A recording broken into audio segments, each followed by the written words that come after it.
আসসালামু আলাইকুম, সবাই কেমন আছেন? কাজের ফাঁকে একটু ভিডিও করা। এটা হচ্ছে মালয়েশিয়ার সুপার শপ। আমরা চাউল টানতেছি। চাউল আসছে সকাল সকালে, প্রায় 1000 বস্তা চাউল আসছে। এখন আমরা দুইজনে টানতেছি। আমার সাথে যে টানতেছে সে হচ্ছে নেপালি, তার নাম সুজন। ওখানে যে দেখতে পাচ্ছেন চাউল শোষণ করতে, এই যে চাউল দেখতে পাচ্ছেন, এটা হচ্ছে চাউল আসছে, চাউলের গাড়ি।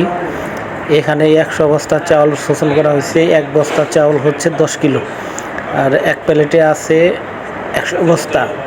100 বস্তা মানে হচ্ছে 1000 কিলো। ওই যে দেখতে পাচ্ছেন জ্যাক টানতেছে, এই জ্যাক দিয়ে মাল টেনে ভিতরে নিতে হবে।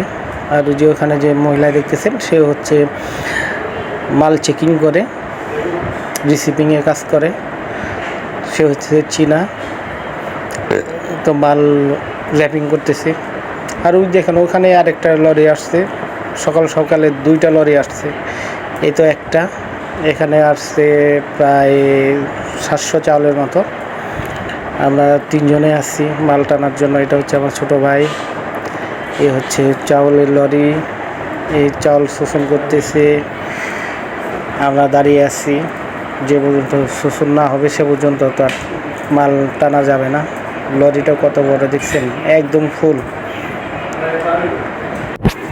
ওনারা 3 জনের শোষণ করতেছে। দেখেন এই যে সাইডে যে দাঁড়িয়ে আছে লাল গেঞ্জি পরা, সবুজ কালারের, সে হচ্ছে রুটি নিয়ে আসছে। আজকে সকালে অনেক লরি এখানে রুটি নিয়ে আসছে, রুটি চেক করতেছে, কোন রুটি কত পিস আসছে, কাকাই দেখতেছে, লিখতেছে সব ঠিকঠাক আছে কিনা। সকালে আজকে অনেক লরি, 2টা চালের লরি আসছে, রুটি লরি আসছে 2-3টা। আমরা সকালে অনেক বিজি ছিলাম, সকালে নাস্তা করার টাইম পাওয়া যায় নাই, এত কাজের চাপ ছিল। আমরা তো 3 জনে মাল টানতেছিলাম, ট্রেনে ভিতরে নিচ্ছিলাম। আর ভিতরে ছিল 4-5 জন মাল শোষণ করার জন্য, চাউল শোষণ করার জন্য। ওই দেখেন 3 জনে চাউল শোষণ করতেছে কত সুন্দর করে। এখন আমরা দাঁড়িয়ে আছি, যে পর্যন্ত মাল শোষণ না হবে। এটা হচ্ছে কাকা। আমরা সবাই দাঁড়িয়ে দেখতেছি, দাঁড়িয়ে আছি, কাকাই লিখতেছে।